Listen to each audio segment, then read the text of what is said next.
De nuevo, que Dios les bendiga. Amén. Qué tremenda bendición cuando conocemos al Señor y podemos hablar de Él a conciencia, ¿verdad? No es como cualquier personaje, ¿verdad? Ustedes conocen mi trabajo secular. Mi trabajo secular yo lo disfruto mucho, ¿verdad? Y parte de lo que me toca enseñar muchas cosas, ¿verdad? Yo enseño lingüística, retórica, escritura, literatura. Y mi parte favorita, obviamente que fue la parte donde me preparé más, fue en el área de la literatura, y que yo disfruto mucho leer, analizar lo que leemos y enseñar. Pero yo, como les he dicho en otras ocasiones, yo puedo utilizar cualquier pasaje literario, como estoy seguro que cualquiera de ustedes podría hacerlo, para poder hablar de Jesús. Y la gente a veces me pregunta, ¿cómo es posible eso? Yo digo, pues cuando conocemos a Jesús, todo gira en torno a Él. Entonces, cuando las cosas no le bendicen a Él, pues eso es lo no Jesús. Las cosas son Jesús y no Jesús. Y cuando estamos ante algo que es no Jesús, pues nos enfocamos en saber cómo es que eso nos ilustra qué es lo que nosotros no debemos hacer. Entonces, partimos de lo que sí conocemos para poder aconsejar, para poder bendecir respecto a lo que sí se debe hacer. Esto pues lo digo, ¿verdad? Porque vamos a comenzar esta serie de estudios que hablan precisamente sobre nuestro Salvador. Y vamos a estar, no sé si ustedes hicieron una asignación, leyeron Mateo, ¿verdad? Pues muy bien. Porque ese era el pasaje. Pues está muy bien, está muy bien. Es que escribimos Mateo en el programa. Fui yo, parece que no. No hay que echarle de culpa a nadie. No, pero pues el libro que no le aparece, como los tengo todos juntos.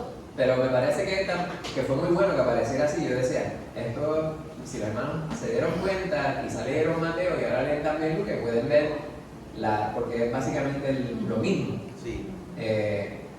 Lo cual me lleva a considerar, ¿verdad? Precisamente lo que vamos a estar nosotros considerando, vamos a estar enfocando, haciendo énfasis en estos pasajes en el Evangelio de Lucas. Yo tengo, ¿verdad? A veces yo hago esa pausa, porque tengo un problema como decir el Evangelio de Lucas, el Evangelio de Mateo, el Evangelio de Marcos, el Evangelio de Juan, porque la realidad es que es el Evangelio de nuestro Señor, es el Evangelio.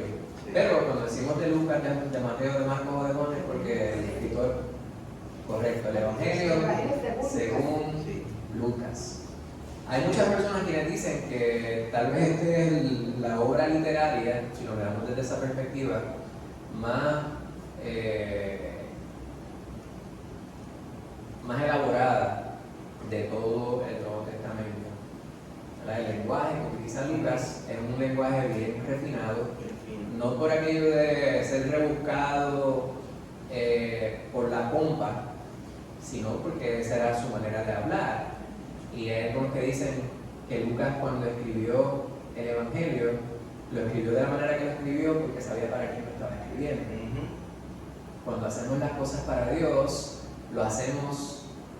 debemos hacerlo de la mejor manera posible, porque estamos haciéndolo para el Creador del cielo y de la tierra y para el Salvador de nuestra alma, para nuestro Rey y Señor.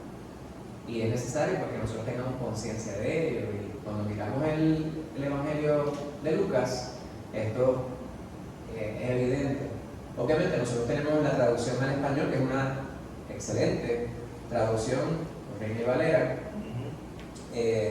pero dicen los que saben griego, que el griego que utiliza Lucas no tiene nada que envidiarle al griego que utilizaron los grandes historiadores de su tiempo. No que esto sea algo muy importante, ¿verdad? Pero simplemente subraya la dedicación que puso Lucas a la obra que tenía delante de él. Cuando miramos los evangelios, y esto lo hemos hablado en distintas ocasiones, sabemos que cada uno de ellos ha sido escrito teniendo en mente una audiencia. Pero hay varias cosas que tomamos en consideración cuando redactamos. Cuando redactamos, tiene que haber un propósito, tiene que haber una audiencia en mente. cuando consideramos esos elementos, pues es el lenguaje que vamos a utilizar, ¿verdad? No solamente el lenguaje específico, ¿verdad? La lengua, sino cómo hilvanamos las palabras. Mucho se ha dicho respecto a quién se le ha sido dedicado este evangelio. Voy a ir a grosso modo, ¿verdad? Por encima de algunas de estas cosas, porque son cosas que ya hemos estudiado en ocasiones anteriores y no quiero aburrirles con los detalles, pero sabemos que la dedicatoria es a un tal Teófilo. Oh, excelentísimo Teófilo. Ese título se dice que era el que se utilizaba para referirse a los grandes funcionarios gubernamentales romanos, por lo cual se deduce que la persona a quien se refiere era una persona de alta alcurnia, una persona de un puesto alto dentro del gobierno. ¿Es eso importante? Pues quizá no lo es. Algunas personas han teorizado que este Teófilo, ¿verdad? Que lo que significa, esta es una palabra compuesta, Teo, Dios, y Filo, amor. Por lo tanto, quien ama a Dios. ¿Ah? Filo, amor filial, hermano. Pero Teo, quien ama a Dios o quien es amado por Dios, algunas personas también lo han traducido. Eso será importante, quizá. Ahora, algo que sí no sabemos mucho respecto a Lucas, ¿verdad? Y cuando vamos a los estudios de los distintos libros, hay personas quienes dicen, este libro lo escribió fulano de tal. Cuando vamos y decimos, estas son las cartas de Pablo. Una de las cartas que nosotros estudiamos, de la cual hay un poquito de debate, ¿es cuál? Hebreo, ¿verdad? A veces decimos, Hebreo. Había mucho tiempo que decía la carta que escribió Pablo, el apóstol Pablo, a los hebreos. Hasta que uno empieza a estudiar algunas cosas, entonces uno dice, pues, la realidad es que yo no sé cuál de las cartas la escribió Pablo, ¿verdad? Yo me refiero a lo que nosotros estudiamos, a lo que me ha sido enseñado, y parto de la premisa de que eso es así. Ahora, ¿será saber quién escribió lo que se escribió más importante que saber qué fue lo que se escribió? Y yo creo que no. ¿Verdad? Que si la carta a los romanos la escribió Pablo o la escribió Pancho, para mí no me es tan importante como saber que la carta se escribió. Ahora, saber que la escribió el apóstol Pablo sí es importante, ¿verdad? O entender que él tenía dentro de su experiencia y el contacto que tuvo con estos pueblos fundando iglesias, tener a ellos en mente para poder escribirles de la manera que escribió estas cartas. A lo que me refiero con esto es que hay algunos debates en los cuales se enfrascan las personas. No estoy diciendo que no haya razón, no sea importante, pero a veces se le da demasiada importancia a él. A veces se pierde de perspectiva el mensaje cuando se entra en estos debates, ¿verdad? Yo, humildemente, pues yo presento las cosas que yo he estudiado y digo, bueno, la carta la tuvo que haber escrito alguien. Partimos de ahí. Si fue Lucas o no fue Lucas, para mí eso es secundario, sí es importante. Algo que sabemos respecto a Lucas cuando vamos al libro de los Hechos es que Lucas fue acompañante de ¿quién? Del apóstol Pablo. En su viaje. De hecho, él fue compañero de prisiones. Acompañó a Pablo por lo menos 2 años en la prisión. Fue quien la acompañó. En Colosenses 4:14 también Pablo dice que Lucas se dedicaba a algo que todos nosotros decimos. Lucas era el médico amado, ¿verdad? Era este varón que sabemos cuyo oficio era médico. Tal vez en el material didáctico que ustedes estudiaron, Astorga y otros editores, hay uno que tiene un apellido que yo no puedo pronunciar, parece polaco o algo así, parece al final de la bibliografía, se refieren o subrayan que hay una posibilidad de que Lucas hubiese sido esclavo, porque las personas con distintas profesiones, incluyendo los médicos, eran esclavos.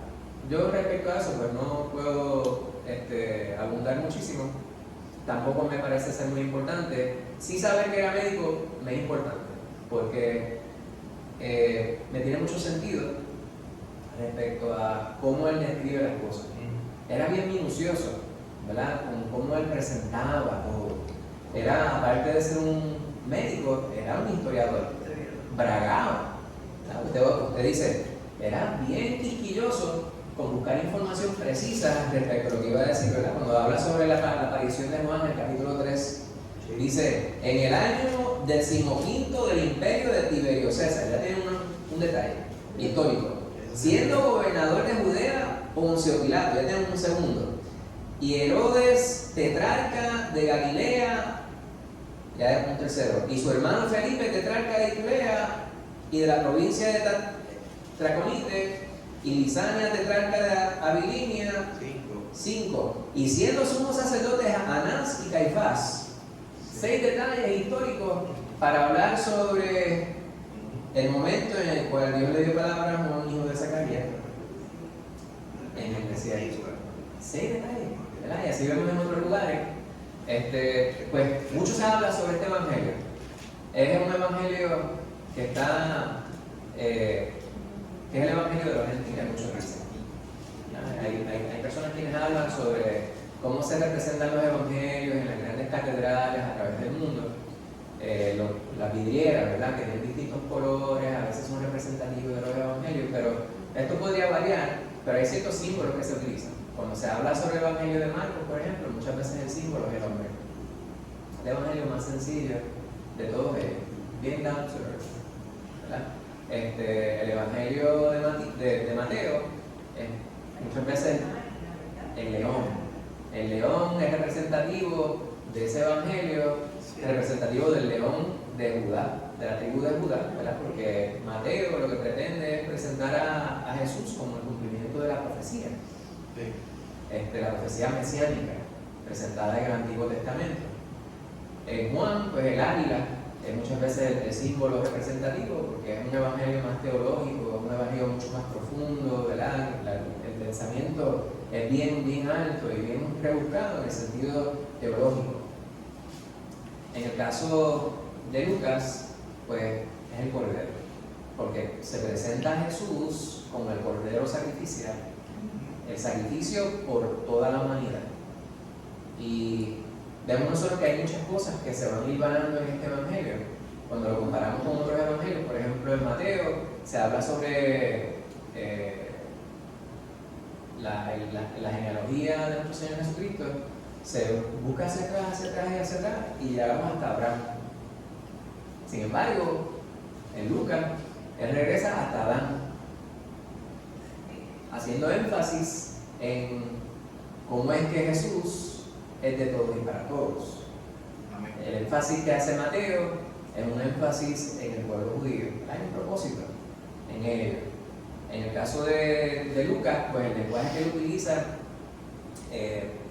no utiliza los vocablos que son hebreos, más bien utiliza los que son griegos, ¿verdad? Porque es un público helénico al cual él se está dirigiendo, un público también gentil. Pues hay palabras específicas que las buscamos allí, que en Mateo pueden estar en hebreo, pero acá aparecen en griego. ¿Verdad? Quien dice, pero mira que la palabra se contradice o es distinta aquí y allá, y no hay una contradicción, no es que difiere un pasaje de otro, sino que quienes lo escribieron utilizaron un vocablo en un idioma y otro lo escribió. Como por ejemplo, el lugar de la crucifixión de nuestro Señor Jesucristo, la Gólgota, ¿verdad? La palabra que utiliza Mateo es la palabra en hebreo, mientras que la que utiliza Lucas es la palabra en griego. ¿Cambia el lugar? Cambia el hecho, pero no cambia. Lo que cambia es el vocablo que se utiliza ahí. Se habla también que Lucas es un evangelio que hace énfasis en la oración. Aquí vemos a nuestro Señor Jesucristo orando en cada una de las instancias, durante el bautismo, durante la selección, escogiendo a los discípulos, en la transfiguración, previo a ser entregado, cuando anuncia su muerte a los discípulos desde la cruz, en el momento previo a él decirle a Pedro que había de ser probado él estaba orando por Pedro.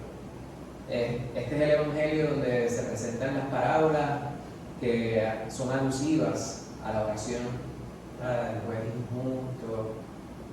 Pues vemos nosotros que es un evangelio que hace énfasis en la oración. Es un evangelio que también es sensible a las mujeres.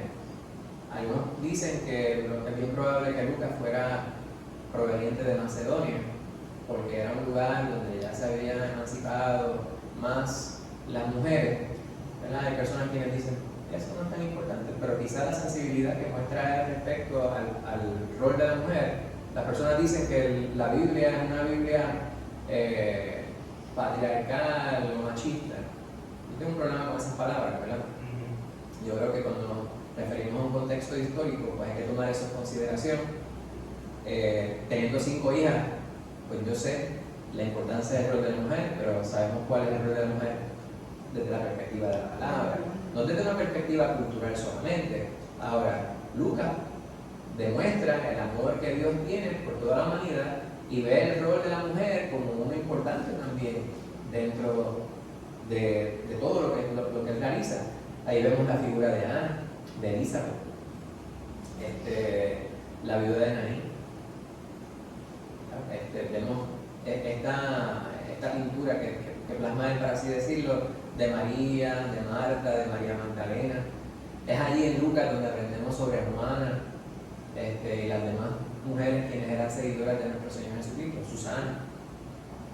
Pues hay algo muy importante en lo que respecta a la figura de la mujer. Es un evangelio de alabanza. Aparecen aquí por lo menos 3 himnos importantes. Uno de ellos que solapa con lo que vamos a estar estudiando hoy, ¿verdad? El Magnificat. Hay un que llaman el Benedictus. Dios se la ha llamado así, ¿verdad? En latín. Pues nosotros es la alabanza. Y la palabra alabanza, o una forma o un morfema de este término, se ve más veces dentro del Evangelio de Lucas que en todo el resto de los libros del Nuevo Testamento juntos. Pues la alabanza para Lucas es muy importante, lo cual nos posiciona a nosotros en el lugar que debemos nosotros estar respecto a quién nos ha creado, a quién nos ha salvado. Nosotros debemos ser alabanza para Dios. No solamente debemos alabar, sino que eso debe ser lo que nosotros somos. Pues, vemos todas estas cosas, ¿verdad? Todo esto se encierra aquí en este libro que vamos a estar nosotros considerando. Hay muchísimas otras cosas que pudiéramos decir a modo de introducción, sin embargo se nos ocurre que esas son algunas de las más importantes. Eso sí, es bien importante que nosotros consideremos, y vamos a estar viendo otros puntos, ¿verdad? Cuáles son los contrastes que se presentan. En Puerto Rico utilizaremos la palabra virazón.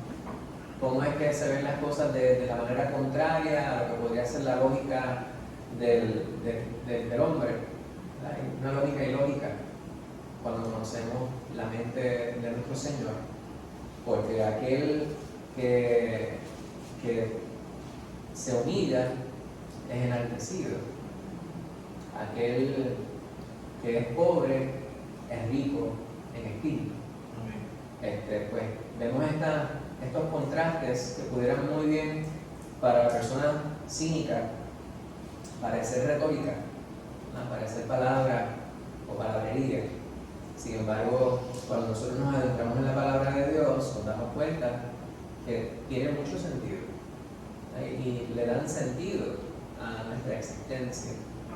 Nos hacen entender por qué es que Dios ha hecho las cosas de la manera que las ha hecho. Cuando consideramos la palabra de Dios y si consideráramos pasajes bíblicos como todo obra para bien para los que aman a Dios, de las palabras, pues entonces nuestra vida no tendría muchísimo sentido. Pero cuando realmente tenemos una relación íntima con Dios y consideramos ese pasaje bíblico y lo aplicamos a nuestra vida, nos damos cuenta de que es cierto. De que cuando realmente lo creemos porque tenemos evidencia en nuestras vidas, ¿verdad? Nos damos cuenta de que realmente esto es cierto. Por lo tanto, no es la lógica según el hombre, no es inteligencia humana, aunque sí la tenemos, pero es cuando permitimos que Dios le dé una forma distinta a la del mundo, a nuestra existencia y nuestra percepción de la realidad. Pues habiendo dicho todo lo que acabo de decir, nos vamos a adentrar en estos pasajes que ya hemos leído cuantiosas veces, pero que es el tiempo que yo anhelo más del año.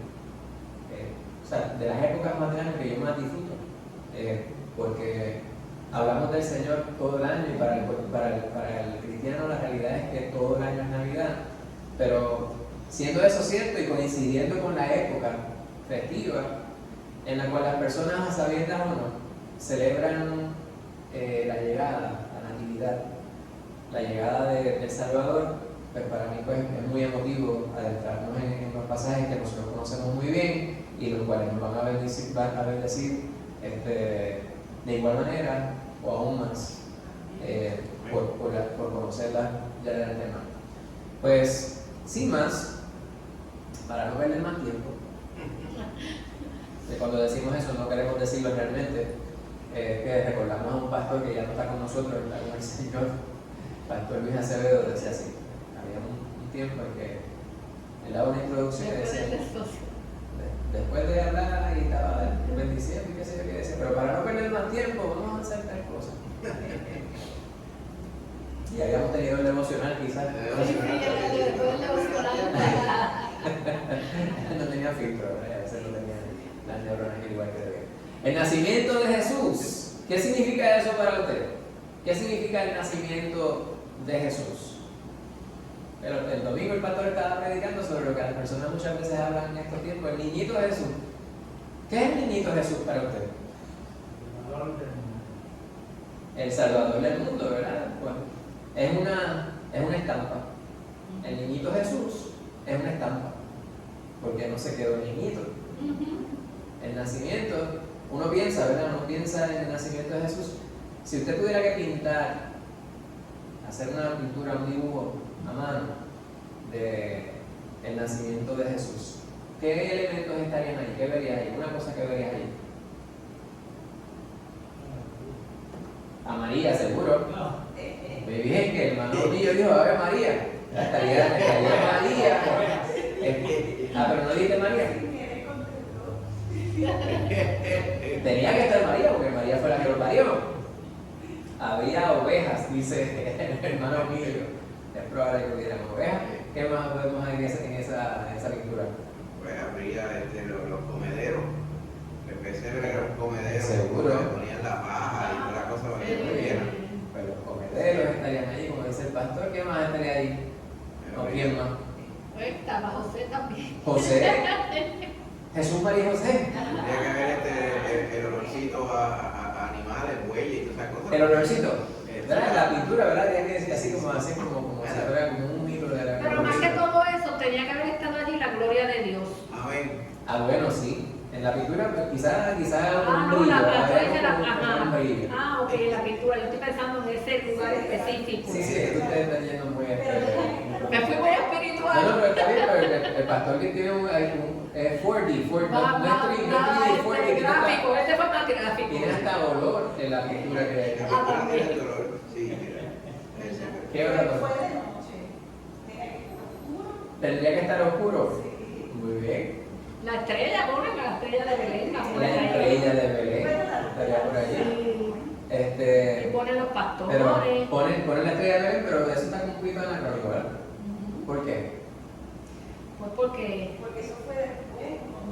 sí, porque fue con los reyes. Ya caminaba. Pero quizás esa estrella tuvo mucho tiempo. Lo más seguro, es ¿Verdad? bien probable, es probable. Si era de Belén, estaba ahí todo el tiempo. Está en el mismo sitio ahora mismo. Pero en la estampa que nosotros vemos en nuestra Navidad puertorriqueña, hay una Navidad bastante sincrética, ¿verdad? Antes había un tiempo donde estaba una casita de paja. Mira. Estaba la mula, estaba el buey, estaban las ovejas, las cabritas, estaban los pastores y estaban los reyes magos también. Yo dije la estrella y ponen los reyes ellos no van a ir. Que no eran ni reyes ni eran magos. Por eso ni van a ir. Digo, no eran ni reyes ni eran reyes. Exacto. ¿Eran qué? Ni van a ir Los porque reyes ellos no van a ir. No, eran magos de Oriente, ¿verdad? Pues hay tantas cosas que muchas veces trastornan la percepción o el entendimiento de que las personas pudieran tener, porque las personas no leen. La persona promedio no lee. Es un lujo que nosotros no nos podemos dar. Digo, que los magos de Oriente no hubiesen estado en el nacimiento, eso es bien importante. Bueno, en el relato histórico sí lo es, pero respecto a si el Señor, el Salvador del mundo, es importante o no para nosotros, no lo es. Porque los magos que vinieron de Oriente, lo que subraya es que le fue dado a conocer incluso a personas que no eran a los gentiles. Y vinieron a adorarle, Ellos conocieron. creyeron más que el mismo pueblo de Dios, vinieron ellos siguiendo la estrella y Amén. las señales. Pues cuando hablamos sobre el nacimiento de Jesús, hay muchas cosas que están en el folclore de nuestra gente. Sin embargo, para conocer de qué se trata realmente el nacimiento, tenemos que ir al recurso. Pastor, ¿y usted iba a decir algo? No, estoy buscando cuadros antiguos de eso de la. ¿Qué aparece? ¿Qué aparece ahí en esos cuadros? Siempre aparece un buey. Un buey, el niño, y lo que mencionó la señora Jesús que estaba allí. Amén. Pero siempre aparecen siempre los animales. Digo que eso no piensa hoy día, pues, un pesebre, entonces piensa uno que era una suite.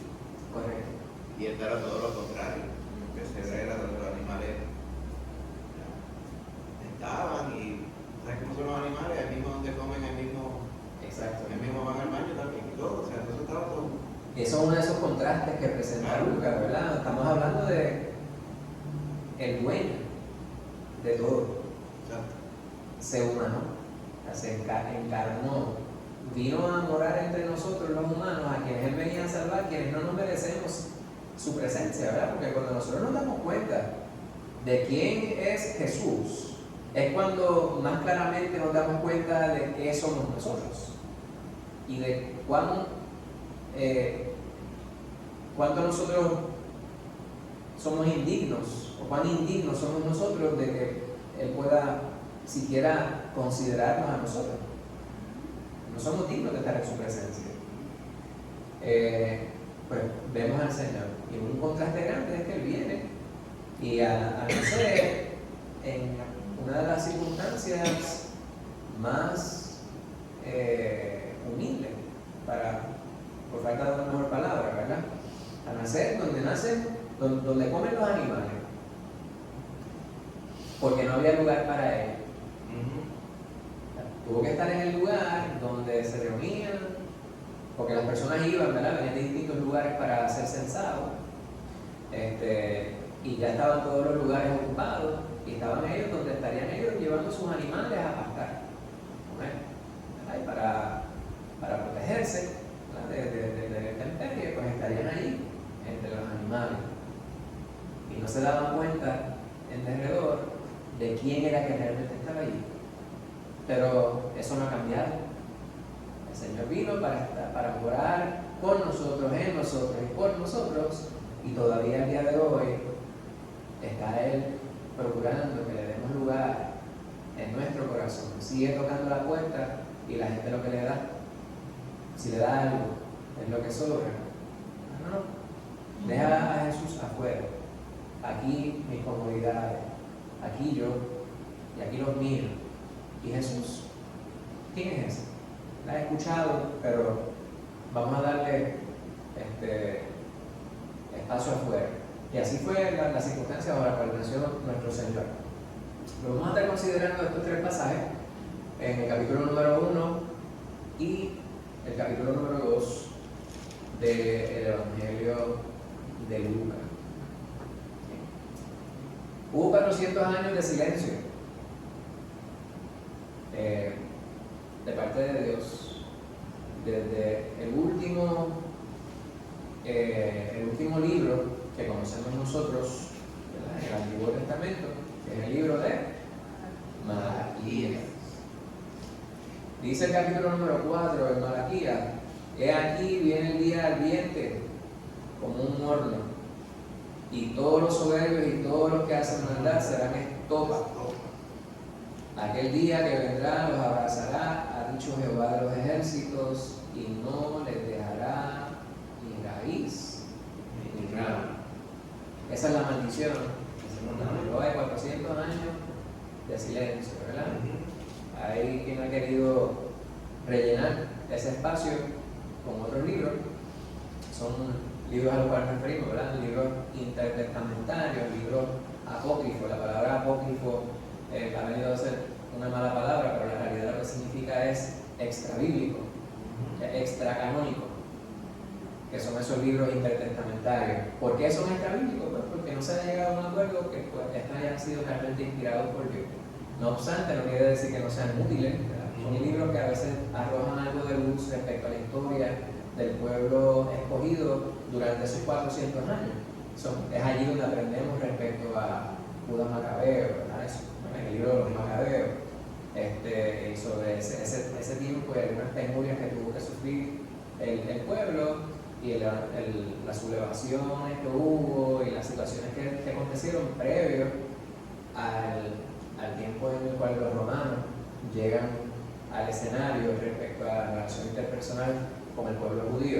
Pues son esos 400 años a los cuales nos referimos aquí. Sin embargo, a pesar de esa proclamación, esa maldición, siempre el Señor pues tenía un plan, y el plan lo conocemos, ¿verdad? En el Antiguo Testamento, en la Biblia, que conocía a este pueblo, había promesa para ellos. Y nosotros a veces hablamos sobre el pacto abrámico, hablamos sobre el pacto davídico, ¿verdad? Ahora está el pacto más importante, que es el pacto mesiánico, el pacto en Cristo.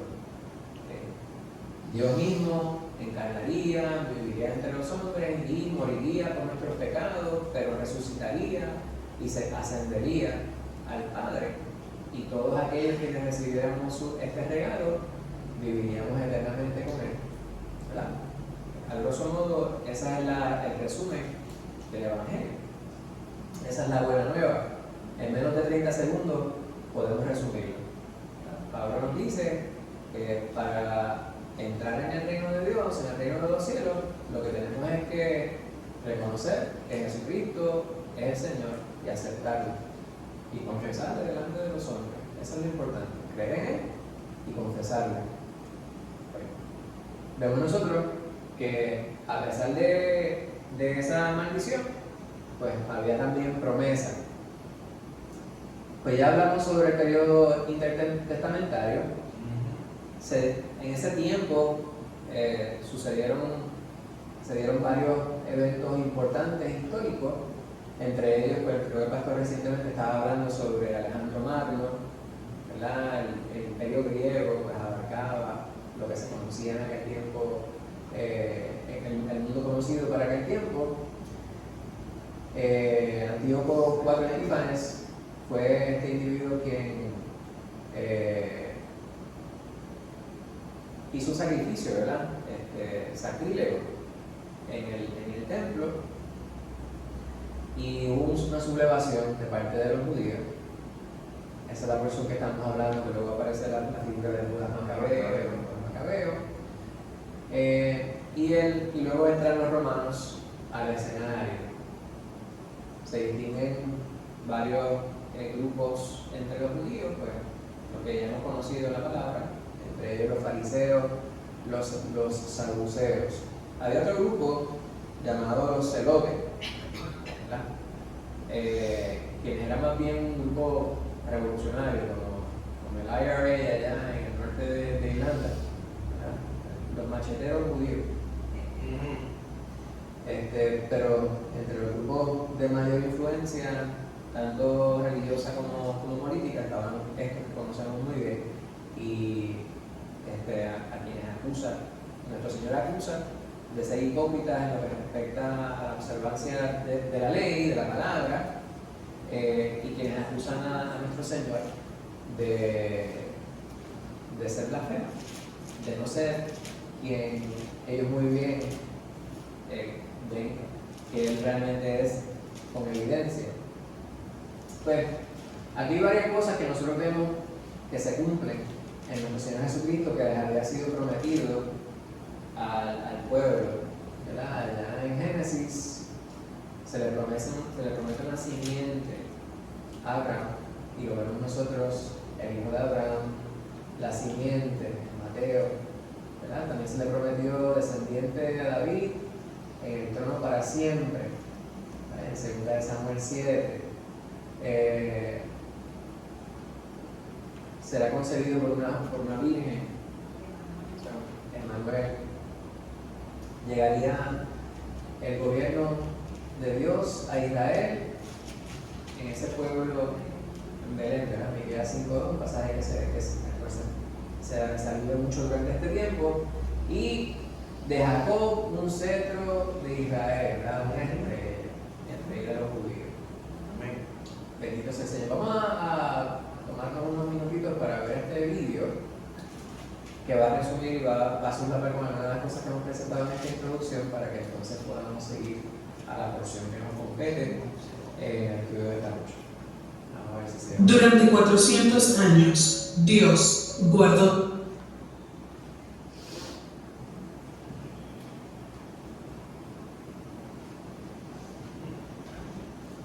Durante 400 años, Dios guardó silencio. Dios no le habló a su pueblo. Ningún profeta en el desierto, ninguna voz que gritara desde un arbusto en llamas o desde dentro del templo. Nada desde que había hablado a través del profeta Malaquías diciendo: estoy por enviarles al profeta Elías antes que llegue el día del Señor, día grande y terrible. Estas últimas palabras sonaron en los oídos del pueblo de Israel. Su pueblo anhelaban que llegara ese día. Oraron por ello. Ellos ayunaron, se sacrificaron, estudiaron la palabra de Dios y se esforzaron por obedecer los mandamientos de Dios. Pero Dios guardó silencio. Algunos se rindieron, otros mantuvieron la fe confiando en que Dios cumpliría sus promesas. Aún así, Dios guardó silencio. Los conquistadores vinieron y se fueron. La libertad se perdió, se ganó y se volvió a perder. Aún así, Dios guardó silencio. Hasta que una noche, un sacerdote anciano llamado Zacarías estaba sirviendo en el templo y un ángel apareció con un mensaje del Señor: tendrás un hijo y él preparará el camino para el Mesías. ¿El Mesías? El Salvador prometido desde el momento en que el pecado entró por primera vez en el mundo. La semilla de Abraham, a través de la cual todo el mundo sería bendecido. El hijo de David, que gobernaría un reino que nunca se desvanecería o flaquearía. El que el pueblo de Dios había estado esperando. ¿Cómo podría ser esto? ¿Realmente podría ser posible? ¿Estaba Dios realmente a punto de rescatar y restaurar a su pueblo? ¿Podría él, un anciano, realmente tener un hijo? Las preguntas y dudas rondaban la mente de Zacarías. Pero casi tan repentinamente como el ángel había llegado, así mismo se había ido. Zacarías estaba solo. Él guardó silencio, humillado por sus dudas, incapaz de hablar. Pero Dios ya no guardó silencio. El ángel apareció de nuevo, esta vez a una joven llamada María, que estaba comprometida con un hombre llamado José, un descendiente de David. Saludos, mujer muy favorecida. Has encontrado el favor de Dios. Concebirás y darás a luz un hijo y lo llamarás Jesús. Será grandioso y será llamado el Hijo del Altísimo. Y el Señor Dios le dará el trono de su padre David. Él reinará sobre la casa de Jacob para siempre y su reino no tendrá fin. María estaba confundida y aterrorizada. ¿Cómo podría ser esto? ¿Cómo podría ella, que era virgen, tener un hijo? El ángel le explicó que este niño sería concebido por el Espíritu Santo y que sería el Hijo de Dios. María se preguntó lo que esto significaría para ella. Ella tendría un hijo, el Hijo de Dios, el Mesías. ¿Cómo podría ser esto? El Mesías era un rey. ¿Por qué nacería de alguien como ella? Con las preguntas girando en su cabeza, aceptó humildemente esto como plan de Dios. Ella era la sierva del Señor. Que todo se haga conforme a su voluntad. El ángel se fue. Aún así, Dios ya no guardó silencio. Meses después, María viajó con José a Belén para ser contada en un censo. Ella estaba lista para dar a luz. José la llevó a un establo, pues no encontró otro lugar entre los animales. En las circunstancias más humildes, en un lugar que nadie hubiera esperado, María trajo a su hijo al mundo. Jesús. Fuera de la ciudad, los pastores cuidaban sus rebaños. Una vez más apareció el ángel con buenas noticias de gran alegría para todas las personas, diciendo: hoy en la ciudad de David les ha nacido un Salvador, que es el Mesías, el Señor. El cielo estalló con el sonido de voces cantando, ángeles que alababan a Dios. Y entonces, tan repentinamente, los ángeles desaparecieron y todo quedó en silencio. Los pastores corrieron a buscar lo que el ángel les dijo: un niño envuelto en pañales y acostado en un pesebre.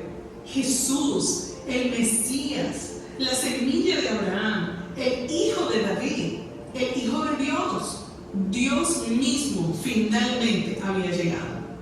Aquel que viviría humildemente como un ser humano, que tomaría sobre sí los pecados del mundo y moriría para rescatar y redimir a todos los que creyeran en él. Lo encontraron junto con María y José y contaron todo lo que habían visto y oído. Se regocijaron. Al final Dios ya no guardó silencio. Dios estaba con su pueblo.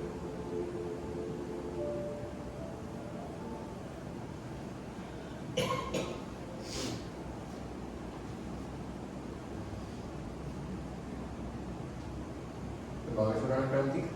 Antes de que se me vuelva. La primera pregunta que aparece aquí, la leemos. El libro de Malaquías nos deja preguntándonos si el pueblo de Dios estaría listo para el Mesías. ¿No estaba? ¿Qué les parece? ¿Estaban listos para el Mesías? ¿Qué se les ocurre? Podría ser una contestación. Yo pienso que algunas personas podrían estar listas y otros no, porque la mayoría no creyeron, pero hubo quien creyó. Amén, amén. Pues una contestación compuesta. La contestación es sí, ¿no? Pero cuando nos referimos al pueblo, Pero en general, no. en general, el pueblo como tal, si la contestación fuera de manera generalizada, tenemos que realmente subrayar que no estaban preparados. Dice que a lo suyo mismo, lo suyo no recibido. Correcto. En ese tiempo, esos 400 años, ¿verdad?, de silencio, el Señor le estaba permitiendo que ellos pensaran, consideraran. ¿Sabes cuántas cosas suceden en 400 años? Por ejemplo, cuando siento un poquito más de eso hace de que vienen los españoles aquí, Correcto.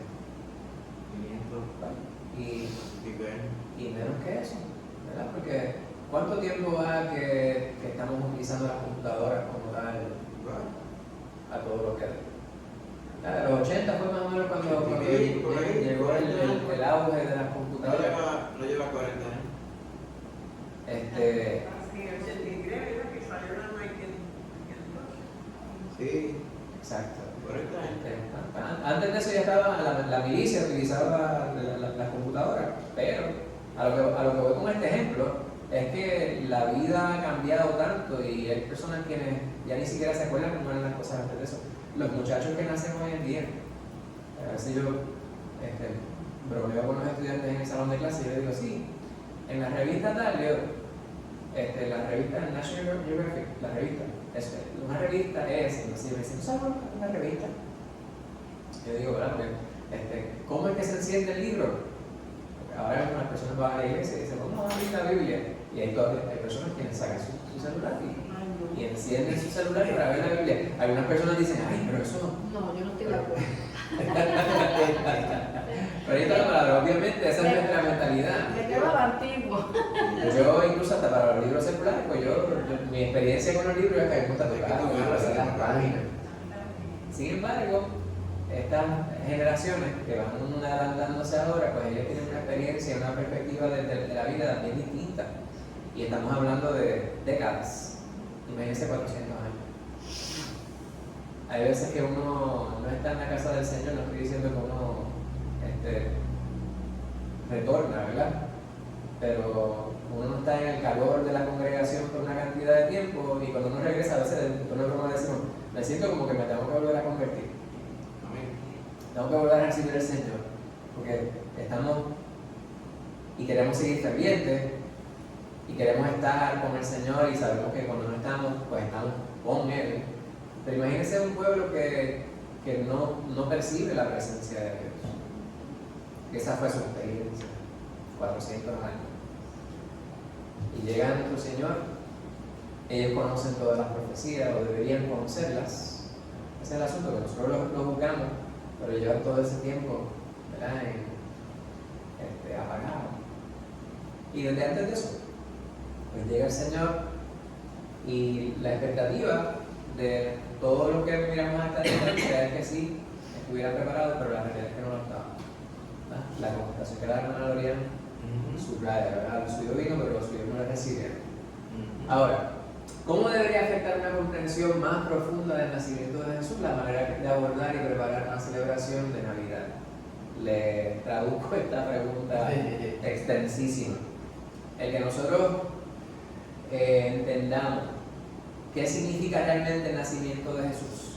¿Cómo debe eso influir en cómo celebramos su nacimiento? A ver, hermano Luz, ¿usted quiere decir algo? Yo pienso que quizás cuando yo era joven, como que había una idea más cristiana, más reverente. Ok. Más reverente. Había más solemnidad.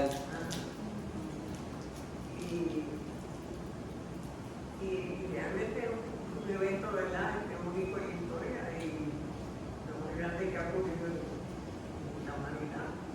Pero la gente no lo entiende así, la gente lo coge más hoy en día, ¿verdad?, que de verdad la fiesta, ya la connotación que se le da a eso, que de eso que ya ni aparecen tampoco los nacimientos, porque cada vez lo van eliminando y ahora lo sustituyen por otras cosas. Exacto. O sea que eso se ha diluido bastante. Sí, es un súper sincretismo, ¿verdad? Ahora frente a las casas lo que se ve es Santa Claus y Mickey Mouse con no sé qué cosa. Eso ha venido a sustituir, ¿verdad? Hay un sincretismo, ¿verdad? El hombre de nieve, el patio puertorriqueño. Sí. Pues todas esas cosas han venido a sustituir la verdadera Navidad. Y ahora es todo a comer pasteles, a comer lechón, arroz con gandules y ustedes saben dentro de la casa. ¿Alguien más? ¿Cómo debe ser la celebración de la Navidad? ¿Qué a ustedes les parece? Debe estar centrada en el hecho que Dios estaba cumpliendo su promesa. Si fuéramos a celebrar eso, a celebrar la Navidad, pues es precisamente ello. Pero a la misma vez que no se quedó ahí, ¿verdad? Porque muchas personas hoy día se quedan con el niñito Jesús. Pero la profecía no habla de un niñito Jesús, habla del Hijo de Dios que venía a dar su vida por los pecadores. Yo cuando miro la Navidad y me siento a meditar en esta pregunta, o me quedo de pie meditando en la pregunta, pienso en la Navidad y en la Semana Santa como dos cosas que van juntas. El nacimiento y la muerte de nuestro Señor Jesucristo van juntos. Porque lo que dice el pastor, ¿verdad? No es que no se queda la estampa, la imagen del niño Dios. Dios, ser humano, encarnó, nació entre los hombres. pero vivió, sufrió, ¿verdad? Tuvo un ministerio importante que realizar, el más importante de todos ellos, dio su vida por nosotros, se sacrificó, ¿verdad? Murió, resucitó, y ascendió al Padre. Pues todas esas cosas son un todo. Pues cuando conocemos bien quién es Jesús, cuál es la profecía que vino a cumplir, pues entonces tenemos un mejor entendimiento para realmente celebrar. De otra manera, simplemente estamos pasando un tiempo. Escuchaba yo una entrevista recientemente que le hacían a unos jóvenes universitarios respecto a lo que era para ellos el Día del Veterano. Yo sé que las distintas personas pueden tener distintas ideas respecto a lo que es esto. Para mí ese es un día importante porque se honra a personas quienes han sacrificado mucho. Algunos lo han sacrificado todo, han sacrificado su vida para poder proveer libertad a otros. Las libertades que nosotros gozamos en el país en el cual vivimos, lo debemos a Dios primeramente, pero a hombres y mujeres quienes estuvieron dispuestos a sacrificarlo todo para que pudiéramos vivir los estándares que vivimos nosotros hoy en día. ¿Quién realmente desea la paz? Pues yo creo que los soldados desean la paz, la mayor parte de los soldados, porque son los que tienen que ir a la guerra. Si le quitáramos las armas a los soldados, pues entonces las cosas no serían como las tenemos hoy en día. A las personas se les hace bien fácil decir que se acabe la guerra, pero ¿a qué precio? Sí. Le desarma al ejército de los Estados Unidos, y perdón que utilice esto, claro, mi intención no es hablar política, pero es necesario. Y le deja las armas a Irán, y le deja las armas a China, y le deja las armas a Rusia. ¿Qué ustedes piensan que va a suceder? La pregunta es, si deciden desarmarse los chinos, los iraníes y los rusos, ¿qué pasaría? Pues quizás tendríamos paz. Pero si las Naciones Unidas, los países aliados, se desarman, ¿qué ustedes piensan que va a suceder? ¿Qué sucedería con Taiwán y con Hong Kong al día siguiente? En los países del este de Europa, ¿qué sucedería con ellos? ¿Verdad? ¿Qué sucedería con Israel? Bueno, lo mismo sucede cuando nosotros tenemos, lo mismo es el tipo de análisis que tenemos que realizar respecto a qué realmente estamos celebrando cuando celebramos la Navidad. Pues aquí está. Vamos a ir a Lucas 1, versículos del 26 al 33. La primera porción, pues habíamos hablado sobre la dedicatoria del libro, ¿verdad? De lo que es la redacción de Lucas. Versículo 5 en adelante, el anuncio del nacimiento de Juan, que nosotros conocemos, ¿verdad? Se habla de Zacarías, de Elizabeth, y luego, en el versículo 26 al 33, está el anuncio del nacimiento de nuestro Señor Jesucristo. ¿Alguien que quiera leer esa porción? Hermana Oriana, muchas gracias.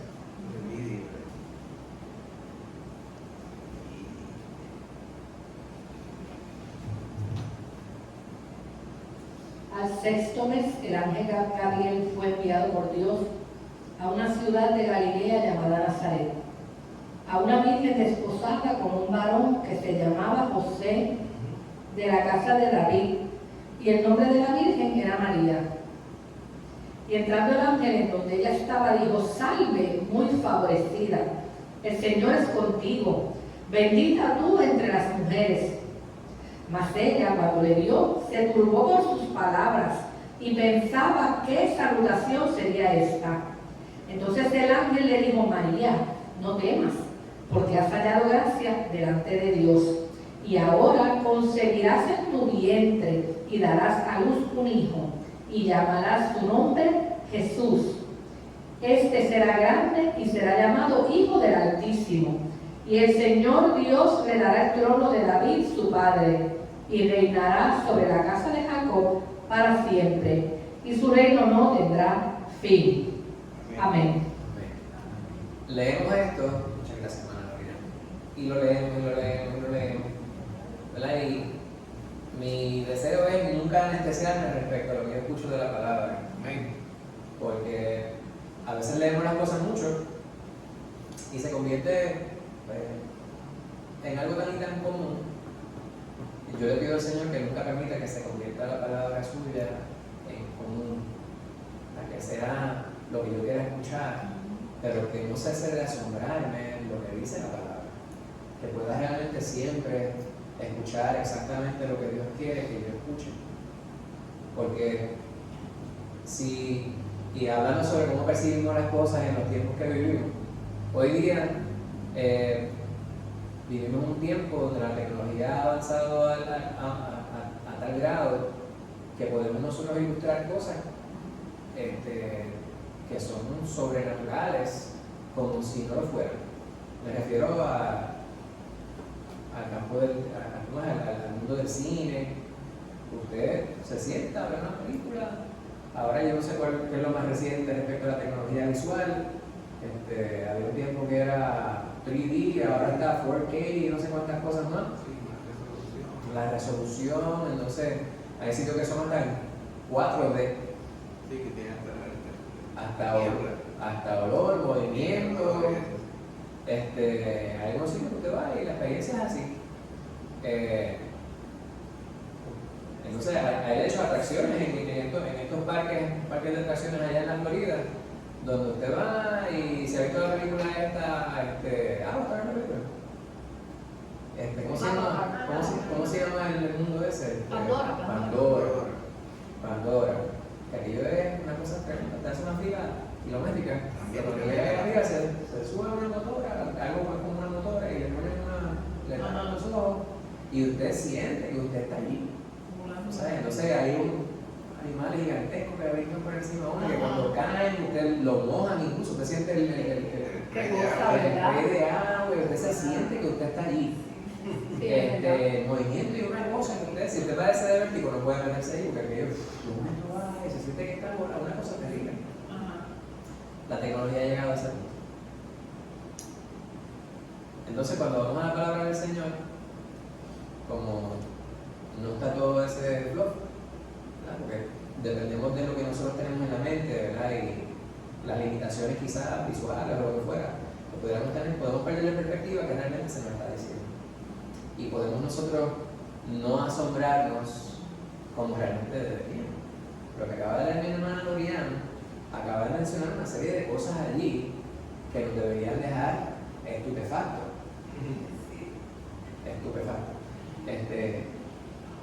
Atónitos, perplejos, anonadados.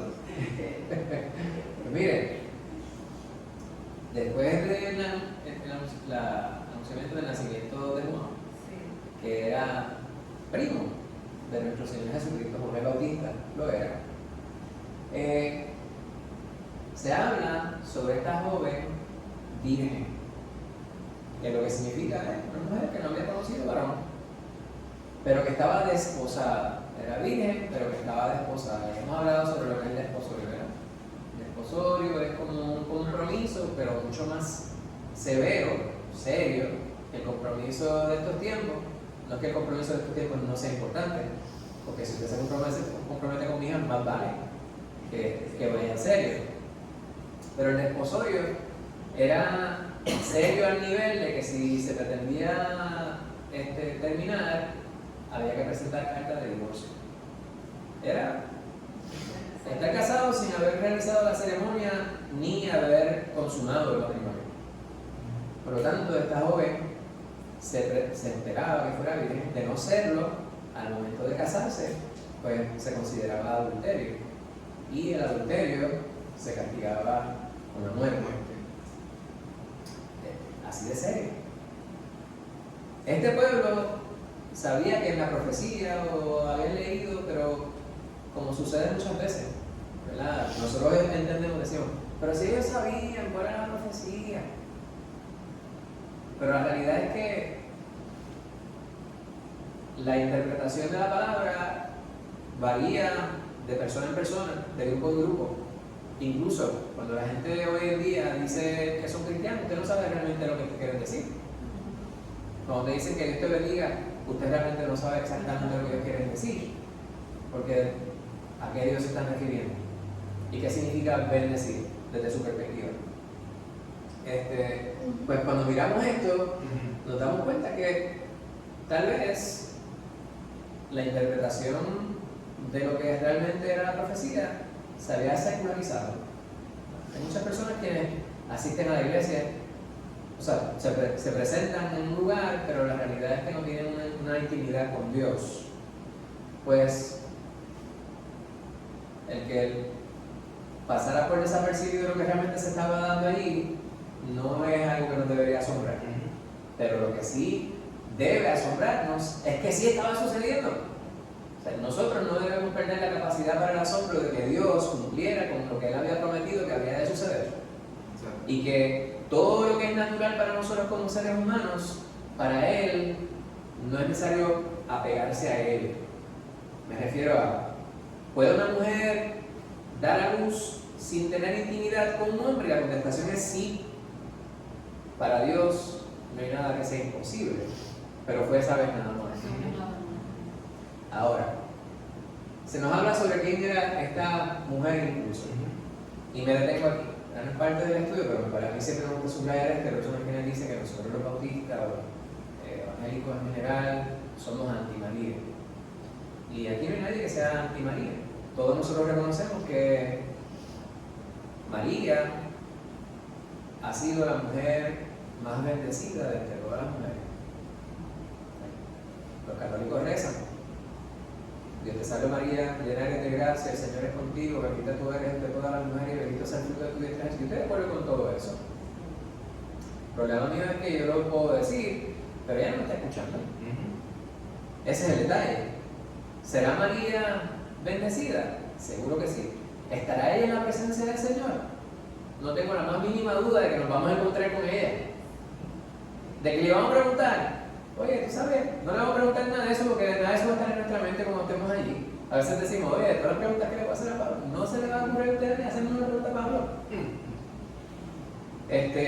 Pero de que ahora mismo tenemos que entender que sí, María fue una santa. ¿Santa cómo? Pues que fue separada para Dios. Fue separada para una función. Hasta ahí llega su santidad. ¿Se santificó? Sí, se santificó. Por lo tanto, era una santa. ¿Quiere decir que le tengo que prender una vela? No. Hay unas cosas que tenemos que separar, ¿verdad? Nosotros no podemos decir nada más respecto a María, porque, de hecho, yo no me puedo comparar con María. Todo lo que se tuvo que sacrificar. Obviamente, desde la perspectiva incluso de género, las mujeres pues pueden identificarse más con ella. No es que ser madre es más importante que ser padre, pero es una experiencia completamente diferente. ¿Verdad? Y ver, saber que se le haya adelantado la información respecto a cuál sería el destino, para así decirlo, de su hijo, y tener que guardar todo eso, aceptarlo.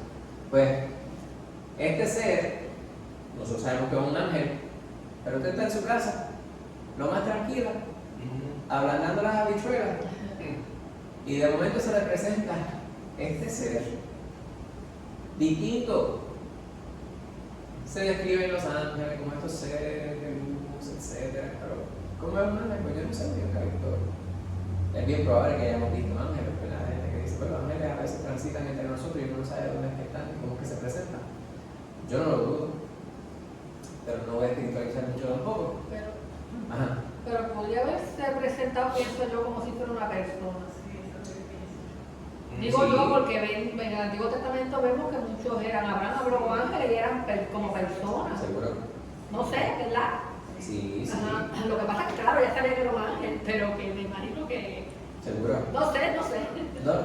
No lo dudo y estoy Ajá. completamente de acuerdo contigo, ¿verdad? A lo que me refiero es que aunque se presentara como una persona, tenía que percibir que no era una persona. Exacto. Tenía algo muy diferente a lo que fuera una Claro. persona común y corriente.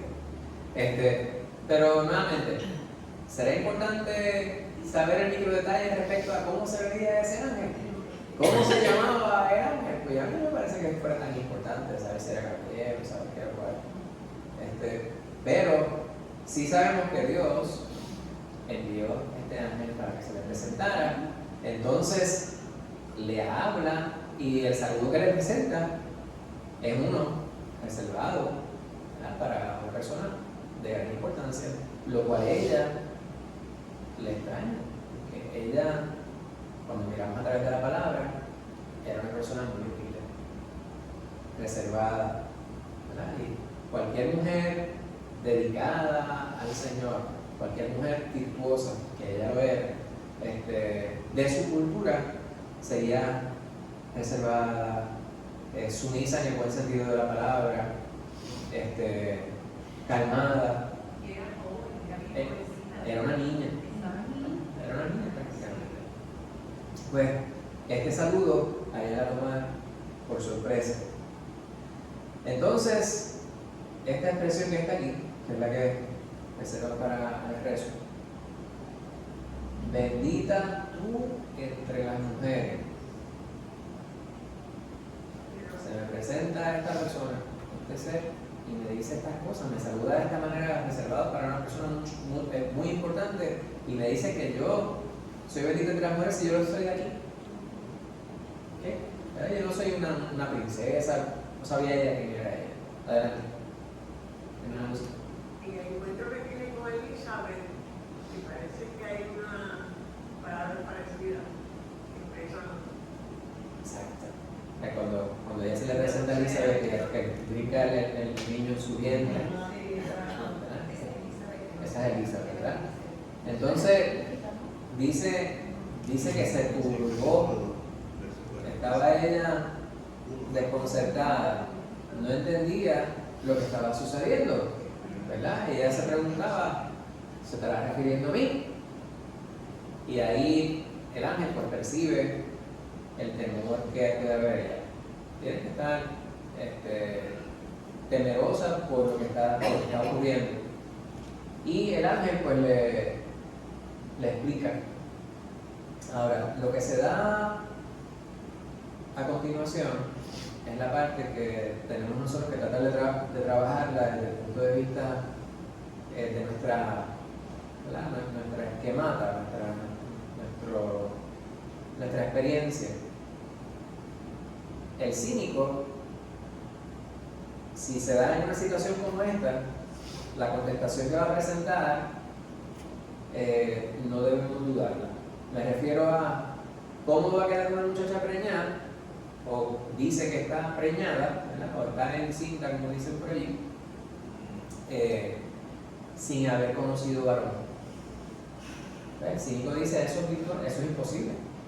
Eso es imposible. Sin embargo, esto es lo que le dice. Y le dice incluso cuál es el nombre que le va a dar.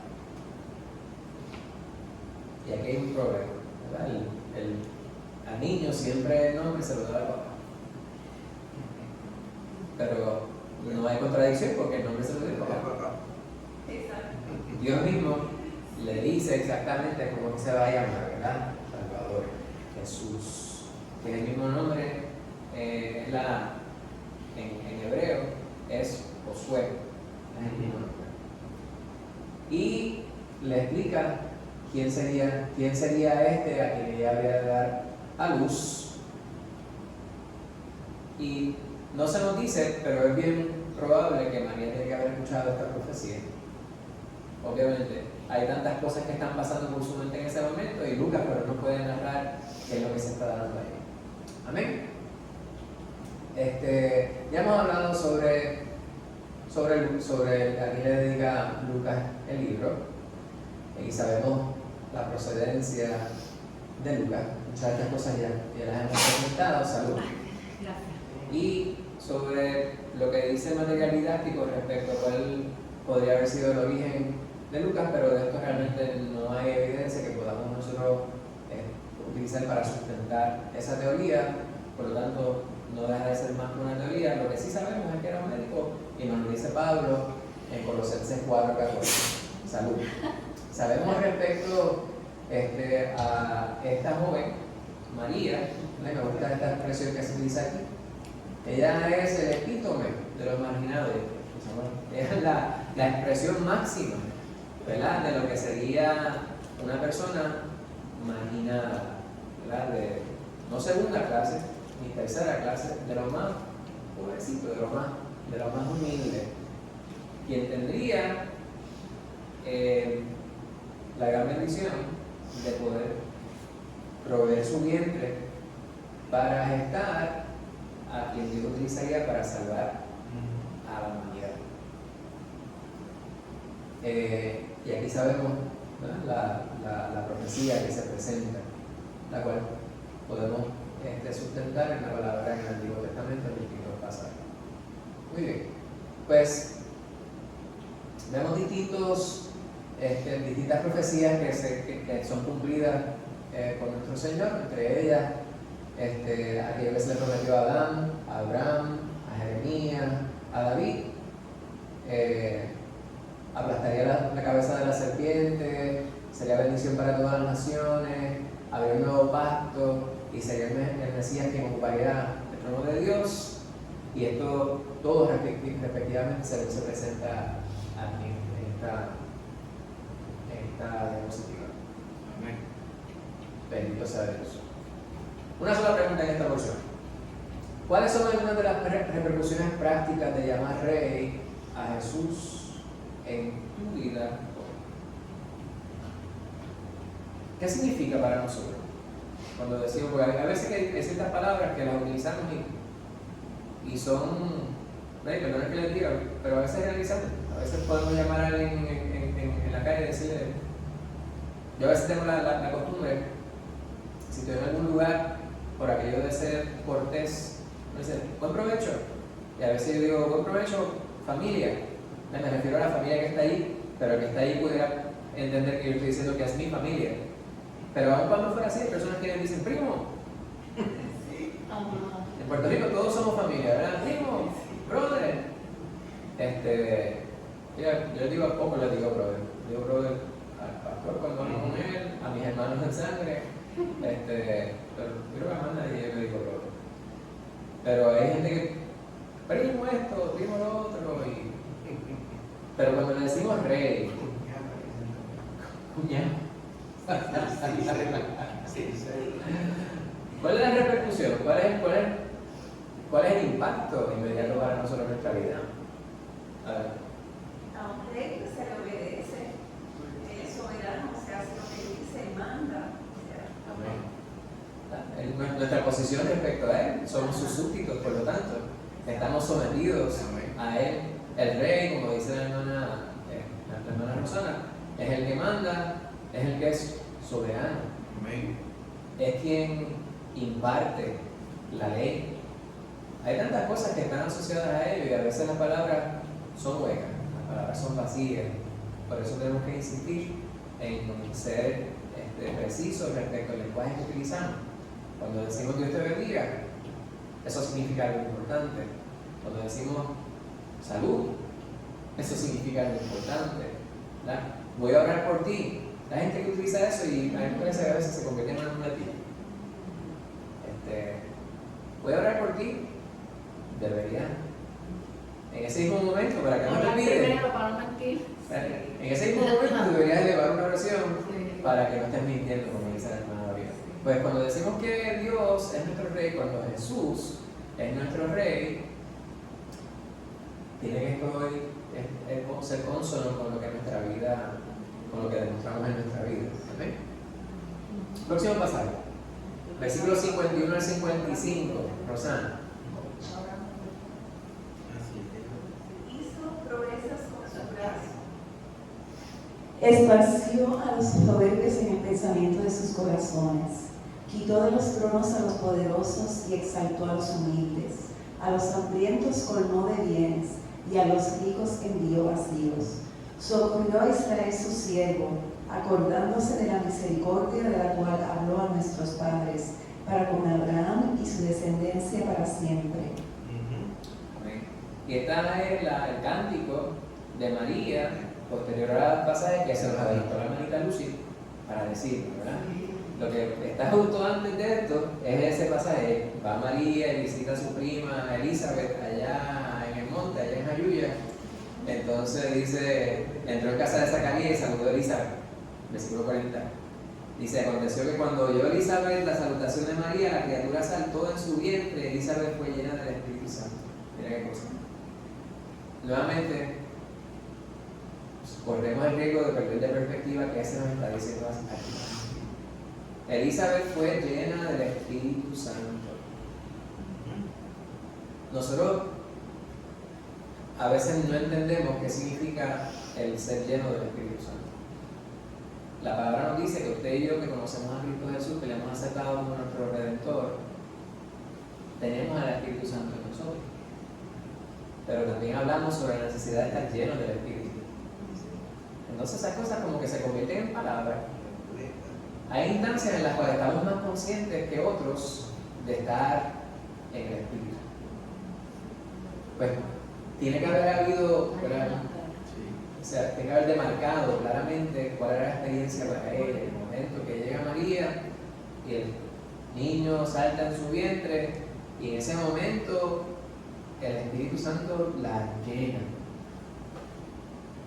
Lucas no nos explica el micro detalle de qué sintió ella, qué dijo, ¿verdad? Pero sí sabemos que esa fue la experiencia. Y exclamó a gran voz y dijo: bendita tú entre las mujeres y bendito el fruto de tu vientre. Lo que le había dicho el ángel. Camino del Señor no es casualidad ni coincidencia. ¿Por qué se concede esto a mí? Que la madre de mi Señor venga a mí. Y en ese momento, eso es hablar en lengua, hermano. Ella está hablando, no me lo entiendan, ¿verdad? Ella está hablando, el Espíritu Santo está hablando a través de ella. O sea, ella está diciendo cosas que el Espíritu mismo le está revelando en ese preciso momento.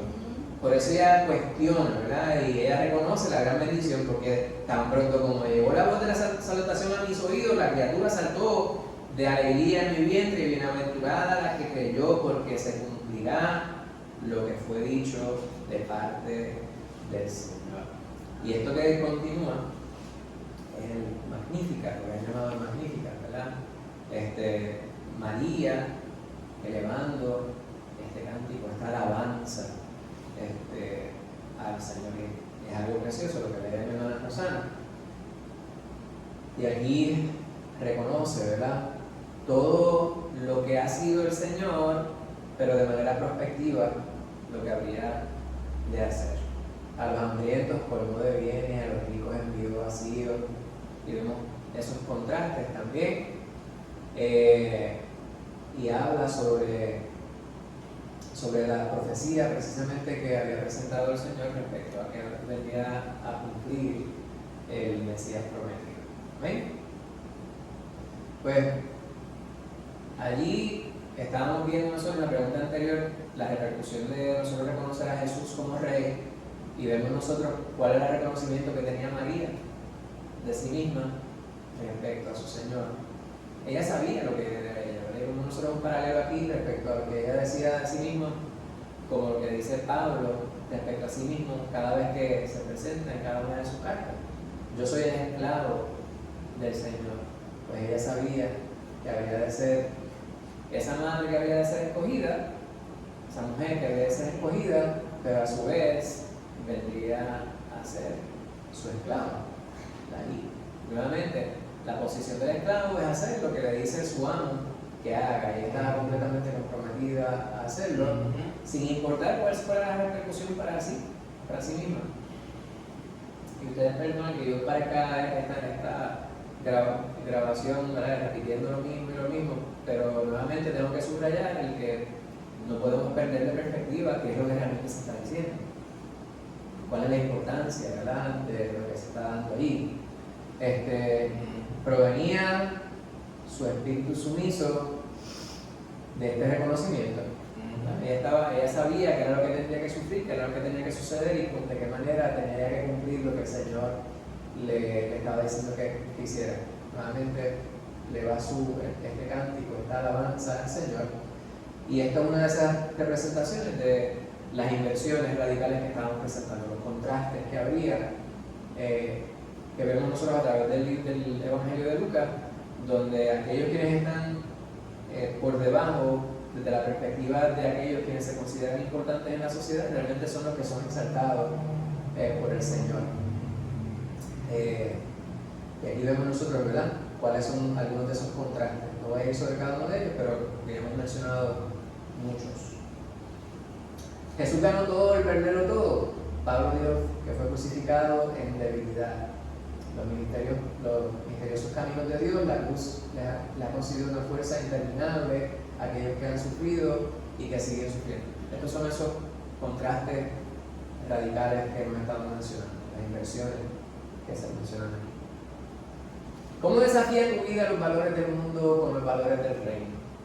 Y esa pregunta, pues, yo creo que se puede ver de diferentes ángulos, porque está traducida.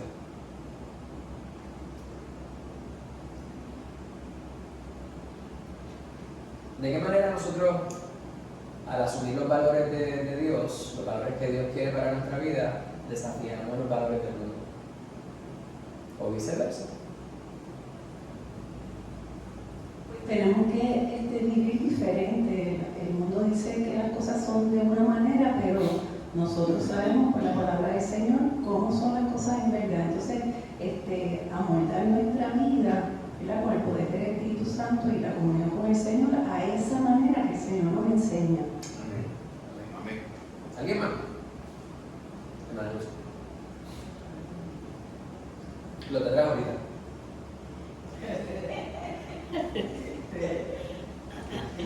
Yo, desde el punto de vista de por mi edad, ¿verdad?